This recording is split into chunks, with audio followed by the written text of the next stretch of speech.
ہم وہی کہیں گے جو ہمارا دین ہم کو بتاتا ہے، عمل کرو تو تمہارا بھلا ہے۔ اللہم صلی علی سیدنا شفیعنا نبینا مولانا محمد مبارک وسلم صلاۃ و سلام دائم علیک سیدی یا رسول اللہ صلی اللہ تعالی علیہ وسلم۔ علماء فرماتے ہیں کہ کوئی بھی عبادت جب آداب اور شرائط سے خالی ہوتی ہے تو اس کی قبولیت میں تاخیر ہوتی ہے۔ یہی وجہ ہے کہ بزرگوں کا طریقہ یہ رہا ہے کہ عبادت کے آداب و شرائط کو زبردستی اگر وہ ادا نہیں کر پاتے تھے تو کسی اور کے ذریعے ادا کرواتے تھے۔ حضرت جنید بغدادی رحمۃ اللہ تعالی علیہ جب بیمار پڑے اور عمر کا آخری حصہ تھا تو وضو کرانے والے نے ان کو وضو کرایا تو داڑھی میں خلال بھول گیا، تو حضرت جنید بغدادی نے اس کا ہاتھ پکڑ کر کے داڑھی میں خلال کرایا۔ تو حالانکہ یہ صرف سنت ہے، تو آداب و شرائط جو ہیں یہ ہماری عبادت کو مزین کر دیتے ہیں۔ جس طریقے سے ہر عبادت کے آداب اور شرائط ہیں اسی طریقے سے حج کے بھی کچھ آداب و شرائط ہیں، اور کچھ ایسی چیزیں جو حج سے پہلے کر لینا چاہیے بہتر ہے، کچھ ایسی چیزیں جو حج سے پہلے کر ہی لینا چاہیے۔ اور یہ آج انہی چیزوں کا بیان ہوگا۔ جو حج کا ارادہ رکھتا ہو اللہ تبارک و تعالی اس کے حج کو قبول فرمائے۔ اگر اس کے اوپر کسی کا کوئی قرض ہے یا کسی کی امانت اس کے پاس ہے تو وہ قرض ادا کر دے، جس کی امانت ہو اس کی امانت اس کے حوالے کر دے، جس کے مال ناحق لیے ہوں وہ مال اسے واپس کر دے، اور اگر واپس نہ کر سکے تو معاف کرا لے، واپس کرنے کے بعد بھی معافی مانگے۔ اگر ناحق مال لے لیا ہے کسی زمانے میں کبھی بھی، اور اگر اس کا پتہ نہ چلے جس کا مال اس نے لیا ہے تو اتنا مال غریبوں پر صدقہ کر دے۔ نماز، روزہ اور جتنی عبادتیں اس کے ذمے باقی رہ گئی ہیں وہ ساری عبادتیں جلد از جلد ادا کر لے۔ جو نمازیں چھوٹی ہیں وہ نمازیں اپنی قضا کر لے، اور جو روزے چھوٹے ہیں ان روزوں کی قضا کر لے، رکھ لے، اور تمام گناہوں سے توبہ کرے۔ اور توبہ کا مطلب توبہ نصوح، یعنی آئندہ یہ پختہ ارادہ کر لے کہ اب وہ گناہ نہیں کرے گا۔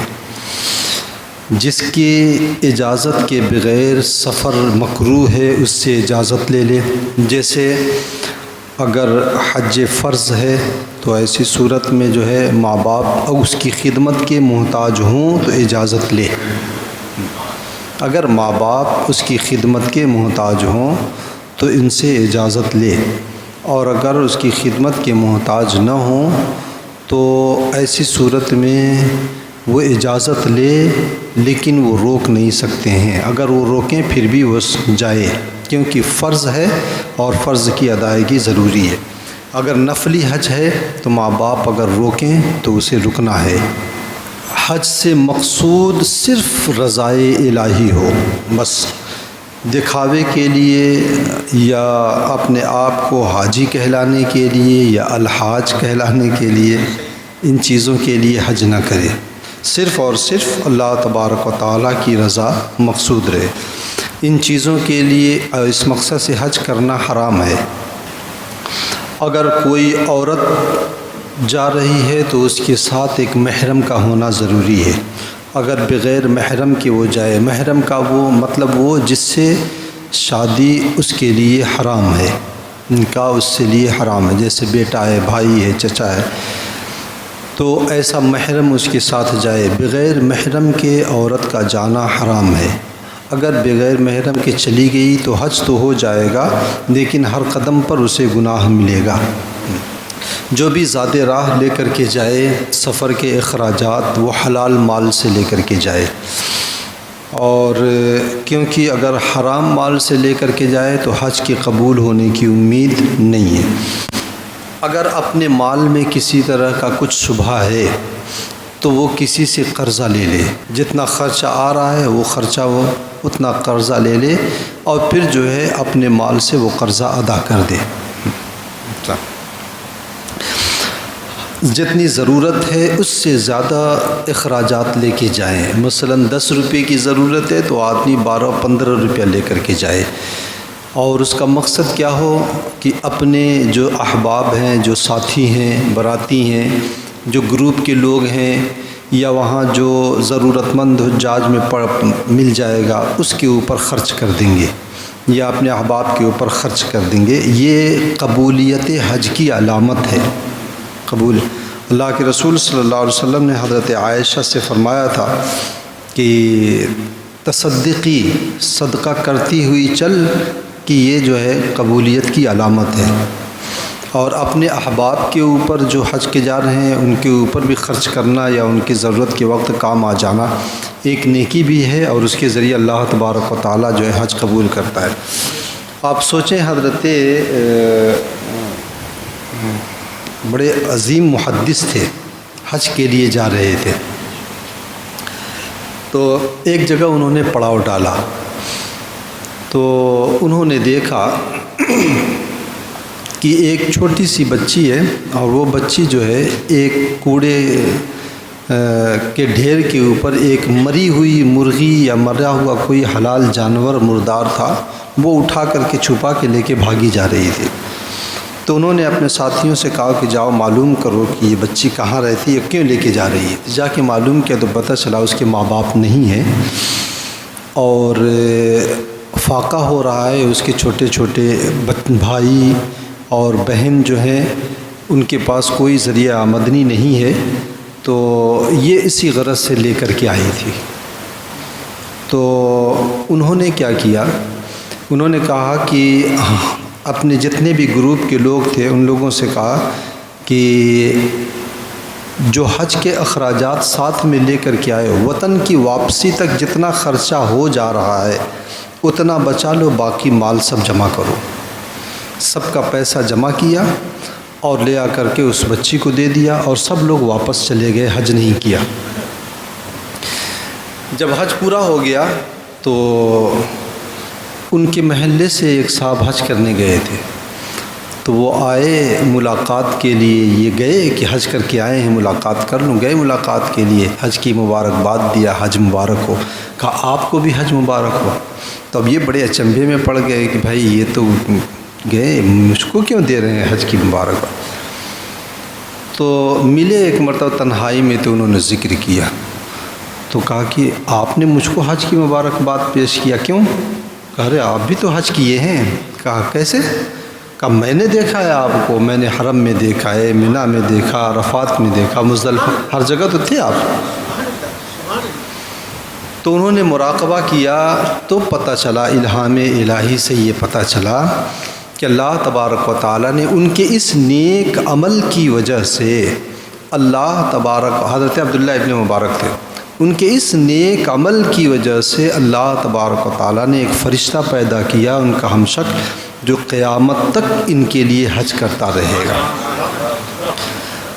اور ایک روایت اور بھی ہے حضرت عبداللہ ابن مبارک ہی کی، صبح میں آدمی حج کرنے جانے والا تھا، پڑوس میں اس کی بیوی امید سے تھی، بیوی نے کہا مجھے گوشت کھانے کی خواہش ہو رہی ہے، تو اس نے کہا کہ اتنی رات کو میں کہاں سے گوشت لے کر کے آؤں؟ کہا بغل میں بن رہا ہے، جاؤ مانگ کے لے کے آ جاؤ۔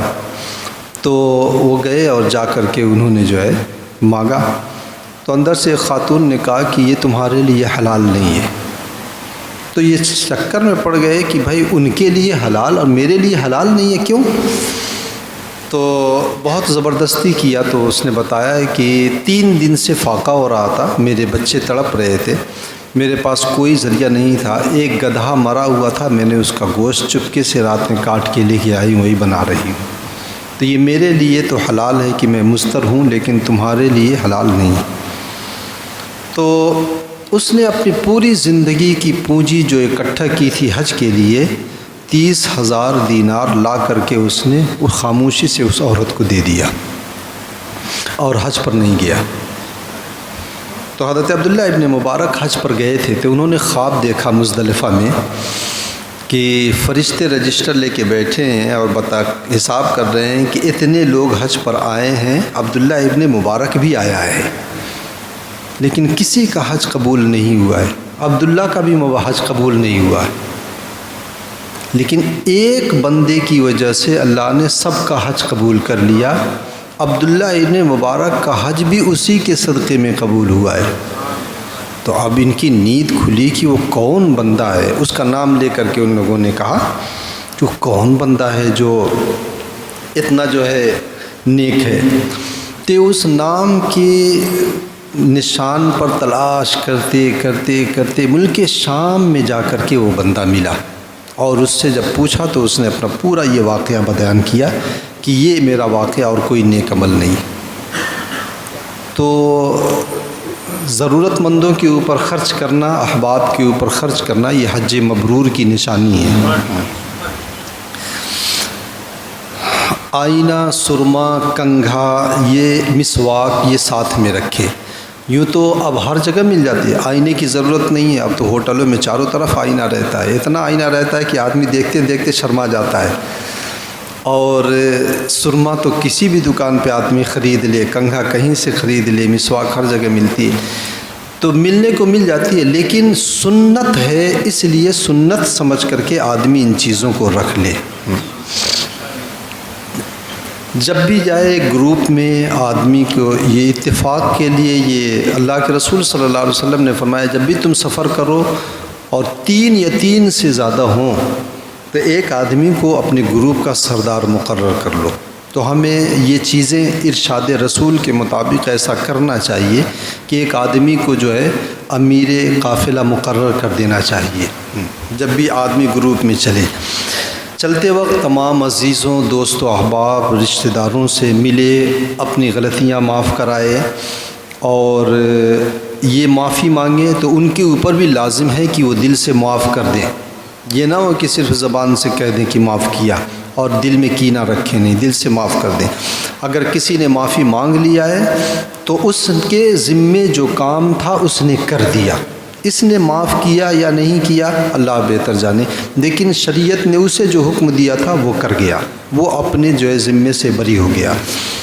رخصت کے وقت سب سے دعا کرائے، برکت کی خاص طور سے، اور دوسروں کے دعا کی امید کی قبول بھی۔ حدیث میں ہے کہ مسافر کی دعا مقیم کے حق میں، مقیم کی دعا مسافر کے حق میں قبول ہوتی ہے، دونوں کے لیے فائدہ ہے۔ یہ ان کے لیے دعا کر دیں، وہ ان کے لیے دعا کر دیں۔ ہماری دعا ہمارے حق میں قبول ہو نہ ہو، لیکن اللہ کے رسول نے فرمایا ہے کہ مسافر کی دعا مقیم کے حق میں، مقیم کی دعا مسافر کے حق میں قبول ہوتی ہے۔ لباس پہن کر گھر میں 4 رکعت نفل نماز پڑھے۔ 4 رکعت کی ترکیب یہ ہے کہ پہلی رکعت میں سورہ فاتحہ کے بعد سورہ کافرون پڑھے، دوسری رکعت میں سورہ فاتحہ کے بعد سورہ اخلاص پڑھے، تیسری رکعت میں سورہ فاتحہ کے بعد سورہ فلق، اور چوتھی رکعت میں سورہ فاتحہ کے بعد سورہ الناس۔ یہ 4 رکعتوں کے بارے میں علماء فرماتے ہیں، اور غالباً حدیث میں بھی یہ بات ہے کہ جب تک وہ وطن واپس نہیں آتا ہے تب تک یہ 4 رکعتیں اس کے مال اور اس کے اہل خانہ کی حفاظت کریں گی۔ اور اس کے بعد جو دعائیں ہیں وہ دعا آدمی پڑھ لے سفر کی۔ ایک دعا یہاں پہ ہے لیکن یہ کافی دراز ہے، اور آگے بھی کچھ دعائیں آ رہی ہیں۔ اس میں اخیر میں ایک دعا ہے جو اللہ کے رسول صلی اللہ علیہ وسلم نے فرمایا، اللہم انی اعوذ بک من وعثاء السفر وکآبۃ المنظر والحور بعد القور وسوء المنظر فی الاہل والمال والولد۔ اور گھر سے نکلنے سے پہلے کچھ صدقہ کرے غریبوں کے اوپر۔ سفر میں اللہ کے رسول صلی اللہ علیہ وسلم نے فرمایا جمعرات، سنیچر اور پیر کا دن اور صبح کا وقت یہ سفر کے لیے باعث برکت ہوتا ہے، لیکن اب آدمی فلائٹ کے اعتبار سے نکلتا ہے تو وہ مجبوری ہے۔ دروازے سے باہر نکلتے ہی سب سے پہلے آدمی یہ پڑھے بسم اللہ توکلت علی اللہ ولا حول ولا قوت الا باللہ تعالی، اور اس کے بعد دعا پڑھے اللہم انا نعوذ بک من ان نذل او نضل او نزل او نزل او نضل او نضل او نظلم او نظلم او نجہل او یجہل علینا۔ یہ جس کا سیدھا ترجمہ ہے بسم اللہ توکلت علی اللہ، کہ تیری ہی مدد سے اے اللہ، تیری ہی مدد سے میں نکلا اور تیرے ہی اوپر بھروسہ کیا، اور کوئی بھی قوت و طاقت نہیں ہے سوائے اللہ تبارک و تعالیٰ کے۔ اے اللہ ہم تجھ سے ہم تیری پناہ مانگتے ہیں اس بات سے کہ ہم کہیں پھسلیں یا پھر ہمیں پھسلایا جائے، ہم کہیں ذلیل ہوں یا ہمیں ذلیل کیا جائے، یا ہم کہیں گمراہ ہوں یا گمراہ کیا جائے، یا ہم کسی کے اوپر ظلم کریں یا ہمارے اوپر ظلم کیا جائے، یا ہم کسی کے ساتھ جہالت کریں یا کوئی ہمارے ساتھ جہالت کرے، ان تمام باتوں سے ہم تیری پناہ چاہتے ہیں۔ حدیث پاک میں یہ اللہ کے رسول صلی اللہ علیہ وسلم نے تعلیم فرمائی ہے۔ اہل خانہ سے رخصت کے بعد اپنے محلے کی مسجد میں آئے، اور اگر مکروہ وقت نہ ہو تو 2 رکعت آدمی وہاں پر نفل نماز پڑھے۔ ضروریات سفر جو ہیں وہ ساتھ میں رکھیں، کچھ دوائیں جو ضروری ہوتی ہیں، سر درد کی، پیٹ خراب ہونے کی، ہلکے پھلکے بخار کی، ان طرح کی دوائیں آدمی ساتھ میں رکھیں۔ اگرچہ عرب ممالک میں ان دواؤں کو لے کے جانے کی کافی دشواریاں ہوتی ہیں، لیکن اس کی ترکیب آدمی نکالے۔ گھر سے نکلے تو خوشی خوشی نکلے،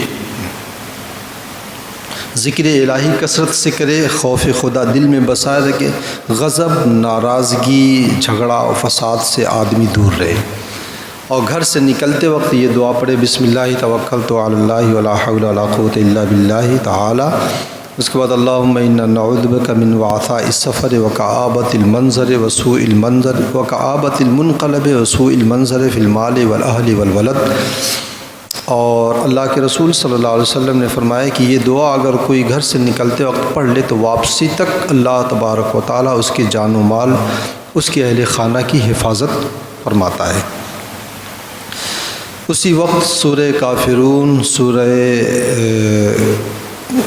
جو ہے 5 سورتیں، سورہ کافرون، سورہ اذا جاء نصر اللہ، سورہ اخلاص، سورہ فلق، سورہ والناس، یعنی سورہ کافرون سے لے کے والناس تک صرف تبت یدا کو چھوڑ دیا جائے۔ یہ 5 سورتیں آدمی بسم اللہ کے ساتھ پڑھے، اور اخیر میں ایک مرتبہ بسم اللہ پڑھ لے، راستے میں کسی طرح کی تکلیف انشاءاللہ پیش نہیں آئے گی۔ اور علماء فرماتے ہیں اس وقت نکلتے وقت یہ آیت کریمہ اگر آدمی پڑھ لے ان الذی فرض علیک القرآن لرادک الی معاد، تو خیریت کے ساتھ وہ گھر واپس لوٹے گا۔ سفر وغیرہ کے لیے جو بھی سواری کے سفر ہوں، جو بھی سواری ہو اس پر سوار ہو تو پہلے 3 مرتبہ بسم اللہ پڑھیں، اس کے بعد اللہ اکبر اللہ اکبر اللہ اکبر، الحمدللہ الحمدللہ الحمدللہ، اسی طرح سبحان اللہ، یہ 3 مرتبہ پڑھیں، اور اس کے بعد 1 مرتبہ لا الہ الا اللہ پڑھ لیں۔ اور اس کے بعد دعا جو سفر کی ہوتی ہے سبحان الذی سخر لنا ھذا وما كنا له مقرنین وانا الی ربنا لمنقلبون، اگر یہ پڑھ لیتا ہے تو سفر کی تمام شر سے وہ محفوظ رہے گا۔ راستے میں کسی بھی طرح کے اختلاف، جھگڑا، فساد، ناراضگی، ان چیزوں سے دور رہے۔ اگر کوئی بد زبانی کرتا ہے، بد اخلاقی کرتا ہے، غلطی ہماری نہیں ہے، وہی غلطی کیا، وہی اوپر سے ہمیں برا بھلا کہہ رہا ہے، تب بھی جو ہے اس سے بالکل نہ لگا جائے، کیونکہ شیطان قدم قدم پر وسوسے ڈالتا ہے۔ یہ بات وہ الجھانا چاہتا ہے۔ آپ اللہ کا ذکر کر کے چلنا چاہتے ہیں، وہ الجھانا چاہتا ہے کہ کوئی آ کر کے ٹکر مارے یا پھر بولتے نظر نہیں آتا ہے کیا، تو ہم تو قرآن کی تلاوت کر رہے تھے، تو اس سے کہہ دیں کہ بھائی کیسی بات ہے، اتنی دیر تو ذکر الہی سے روک دیا۔ اس لیے علماء فرماتے ہیں بالکل توجہ نہ دیا جائے، یہ سب شیطان کی چالیں ہیں، اور ان تمام چیزوں سے آدمی بالکل جو ہے بہرا ہو جائے، بس ادھر سے دیکھے ادھر نکال دے، ادھر سے سنے ادھر نکال دے۔ قرآن پاک میں قبول حج کی 3 شرطیں ہیں۔ قرآن پاک میں اللہ رب العزت نے فرمایا ہے فلا رفث ولا فسوق ولا جدال فی الحج، حج میں نہ بد کلامی کرے، فحش کلامی، کسی طرح کی گندی بات یا سخت بات یہ نہ ہو، ولا فسوق، کوئی برا کام نہ کرے، نافرمانی نہ کرے اللہ و رسول کی، اور نہ کسی سے جھگڑا اور فساد۔ یہ اگر 3 کام بندے نے نہیں کیا اور ارکان حج کو آداب و شرائط کے ساتھ ادا کیا تو رحمت الہی سے امید ہے کہ اللہ تعالیٰ اسے قبول فرما لے گا۔ تو ان باتوں سے جو 3 شرطیں اللہ تبارک و تعالیٰ نے حج مبرور کی نشانی بتائی ہے، فلا رفث، فحش کلامی نہیں، ولا فسوق، کوئی نافرمانی نہیں، ولا جدال فی الحج، اور حج میں کسی طرح کا کوئی جھگڑا رگڑا نہیں۔ تو ان باتوں سے ہمیشہ دور رہنا ہے۔ غصہ آئے یا جھگڑا ہو، کسی معصیت نافرمانی کا خیال ہو، علماء فرماتے ہیں سر جھکا کر کے دل کی طرف متوجہ ہو کر کے یہی آیت پڑھ لے، فلا رفث ولا فسوق ولا جدال فی الحج، تو غصہ رفع ہو جائے گا۔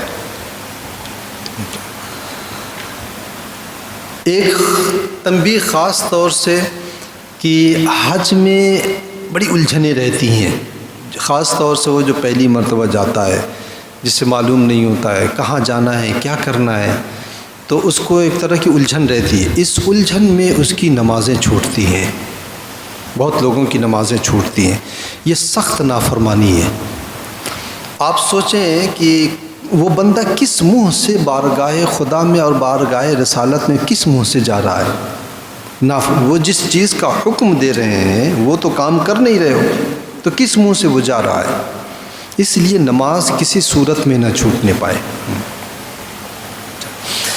جب بھی کوئی مشکل سفر میں پیش آئے تو جو حدیث پاک میں ہے، اللہ کے رسول نے فرمایا کہ جب تم کسی صحرا میں ہو، کوئی مدد کرنے والا نہ ہو، مشکل آ جائے تو تم 3 مرتبہ یہ کہہ دو یا عباد اللہ اعینونی، تو اللہ تبارک و تعالیٰ غیب سے، رجال الغیب کے ذریعے مدد فرمائے گا۔ روزانہ آدمی 134 مرتبہ یا سمدو پڑھ لے گا، بھوک پیاس سے محفوظ رہے گا۔ محفوظ رہنے کا مطلب یہ ہے کہ بھوک پیاس لگے گی لیکن اس سے کمزوری کا احساس نہیں ہوگا۔ ایسا نہیں ہے کہ بھوک پیاسی، ایسا بھی ممکن ہے کہ اللہ تبارک و تعالیٰ اپنے اس میں صفت کے ذریعہ اس کا بھوک ہی پیاس نہ لگے۔ دشمن کا خوف ہو، راہزن ڈاکو وغیرہ کا خوف ہو، لإلاف قریشن آدمی پڑھ لے۔ رات کی تاریکی سے اگر الجھن پریشانی ہوتی ہو تو یہ دعا پڑھ لے جو حدیث پاک میں ہے، یا ارض ربی و ربک اللہ اعوذ باللہ من شرک و من شر ما فیک و شر ما خلق فیک و شر ما دب علیک و اعوذ باللہ من شر اسد و اسود ومن الحیۃ والعقرب ومن ساکن البلد والد وما ولد۔ یہ حدیث پاک میں مذکور ہے۔ جب کہیں دشمنوں کا خوف ہو تو یہ دعا بہت مشہور ہے، اللہم انا نجعلک فی نحورہم ونعوذ بک من شرورہم، یہ پڑھ لے۔ غم پریشانی آئے تو وہ حدیث کے پاک لا الہ الا اللہ العلی العظیم الحلیم، لا الہ الا اللہ رب العرش العظیم، لا الہ الا اللہ رب السماوات والارض ورب العرش الکریم، یہ دعا پڑھ لے۔ کوئی چیز گم ہو جائے تو یہ دعا، یہ آیت کریمہ پڑھ لے، یا جامع الناس لیوم لا ریب فیہ ان اللہ لا یخلف المیعاد، اجمع بینی و بین ضالتی، یہ آخر میں اتنا اضافہ کر دے۔ بلندی پر چڑھتے ہوئے اللہ اکبر کہے، اترتے ہوئے سبحان اللہ کہے، سوتے وقت 1 مرتبہ آیت الکرسی پڑھ لے۔ یہ آداب و شرائط جو ہیں آدمی اپنے ذہن میں رکھے، اور سنی صحیح العقیدہ امام اگر ملے تو اپنی نماز جماعت کے ساتھ ادا کریں۔ یہ بات ذہن میں رکھیں، ان کے پیچھے نماز ہرگز نہ پڑھیں۔ اور بات گہرائی کی ہے، حکومت سعودیہ نے یہ بات پکے طور پر ہے کہ جب وہ کسی کو امام رکھتی ہے تو ان کا ایک دستاویز ہے، اس کے اوپر وہ اس امام سے سائن اور دستخط لیتے ہیں، اس کا اقرار نامہ کراتے ہیں، اور اس میں وضاحت کے ساتھ یہ بات لکھی ہوئی ہے کہ اللہ کے رسول صلی اللہ علیہ وسلم کے حوالے سے کہ جو ہے وہ کسی چیز کے مختار نہیں ہے، علم غیب وغیرہ کے انکار کی باتیں ہیں، یہ اسلام کی بنیادی عقائد میں سے ہے، تو ان کے پیچھے نماز ہرگز نہ پڑھیں۔ ان سے الجھنے کی بھی ضرورت نہیں ہے، بالکل الجھنے کی ضرورت نہیں ہے۔ عموماً دونوں جو ہے سرکاروں میں نماز اول وقت میں ہوتی ہے، لیکن احناف کے یہاں جو ہے اول وقت کے بجائے اخیر وقت میں افضل ہے پڑھنا۔ تو ان کی جب جماعت کھڑی ہو آپ اطمینان سے نکلیں، وضو کریں، وضو کر کر کے آپ حرم کی طرف پہنچیں گے، تب تک ان کی نماز ختم ہو جائے گی، اور پھر اس کے بعد کسی کونے میں آپ اپنی نماز، اپنی ایک جماعت چھوٹی سی قائم کر لیں۔ یہ بات ذہن میں رہے کہ روزانہ یا ہر وقت الگ الگ جگہوں پر نماز پڑھیں۔ ایک جگہ آپ کھڑے رہیں گے، وہ متوع پہچان لے گا اور پکڑ لے گا، تم روزانہ یہاں آتے ہو، کیا بات ہے؟ تو ہاں، اور اسی ٹائم پہ آتے ہو، تو تم جماعت سے کیوں نہیں پڑھتے ہو؟ اگر کوئی پکڑ لے اور پکڑ کر کے کہے کہ تم جماعت سے کیوں نہیں پڑھتے ہو، تو ایک سیدھا سا جواب ان کو دے دیں، یہاں کے لوگ حنبلی مذہب رکھتے ہیں، امام احمد ابن حنبل کی اتباع کرتے ہیں، ہم امام اعظم ابو حنیفہ کی اتباع کرتے ہیں، ہمارے اور ان کے مذہب میں بہت سارے اختلافات ہیں، جس کی وجہ سے ان کی اقتداء ہمارے نزدیک درست نہیں ہے۔ ہاں، یہ ایک معقول جواب ہے جس پر وہ خاموش ہو جائیں گے۔ ہاں، باقی اب ان سے کہنے لگو گے کہ نہیں تم کافر ہو، تم فلانے ہو، تو وہ تو بات بگڑے گی۔ جو معقول جواب ہے وہ معقول جواب دیجیے۔ ہاں،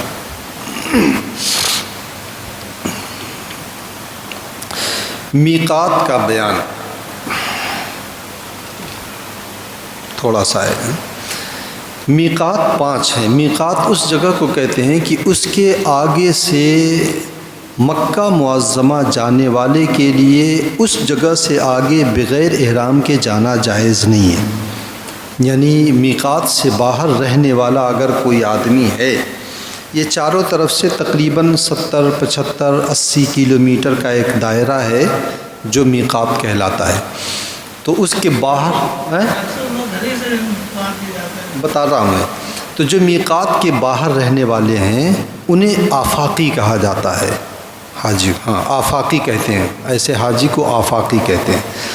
وہ جب بھی مکہ مکرمہ آئیں گے تو میقات سے آگے بغیر احرام کے گزریں گے تو گنہگار ہوں گے، وہ میقات پر احرام باندھ کر کے گزریں۔ میقات سے پہلے اگر کوئی باندھ لیتا ہے کوئی حرج نہیں ہے۔ جیسے ہندوستان کے حاجی اب پہلے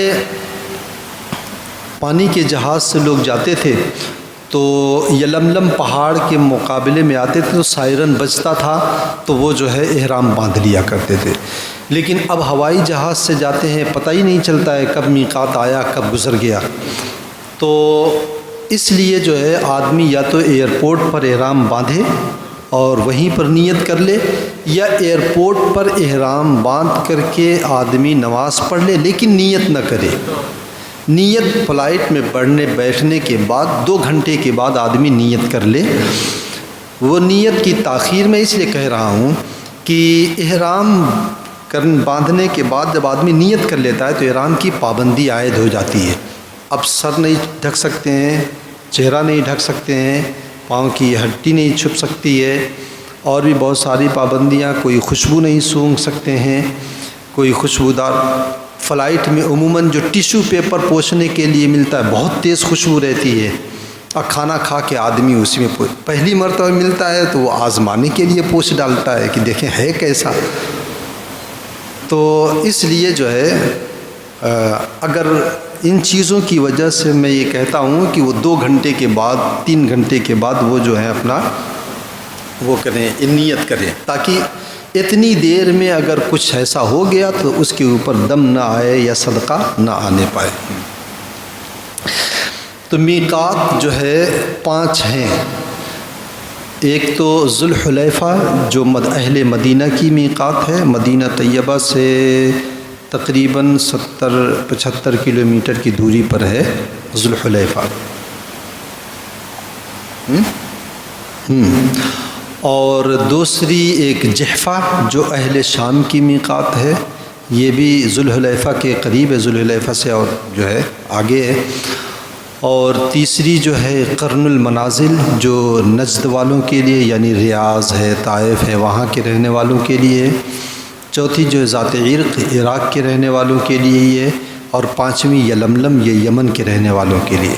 باقی اس کے علاوہ جن ممالک کے جو بھی حجاج کرام یا عمرہ کرنے والے اگر جائیں تو جس میقات سے گزریں گے وہی ان کی میقات ہے. اور اگر کسی میقات سے نہیں گزرے تو جو میقات ان کے محاذی میں، محاذی کا مطلب اس کے مقابلے میں جو ہے اسے محاذی کہا جاتا ہے. جیسے یہ دیوار کا یہ حصہ میرے محاذی ہے تو یہ جب اس کے محاذات میں آئے تو وہی ان کی میقات ہے.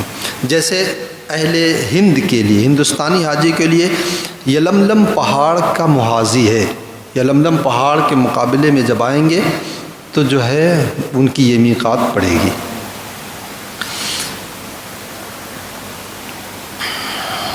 اچھا، جو شخص دو میقاتوں سے گزرا تو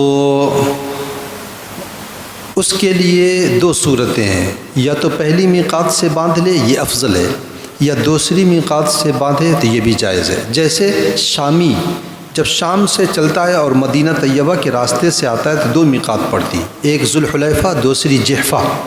ذوالحلیفہ سے باندھنا اس کے لیے افضل ہے، نہیں باندھا تو جحفہ سے وہ باندھ لے. مکہ معظمہ جانے کا ارادہ اگر کسی کا نہ ہو بلکہ میقات کے اندر کسی اور جگہ جائے، جیسے جدہ جائے یا عصفان جائے یا جعرانہ جائے، یعنی مکہ مکرمہ کے علاوہ میقات کے اندر کسی اور جگہ پہ وہ جانا چاہے تو وہ بغیر احرام کے جا سکتا ہے.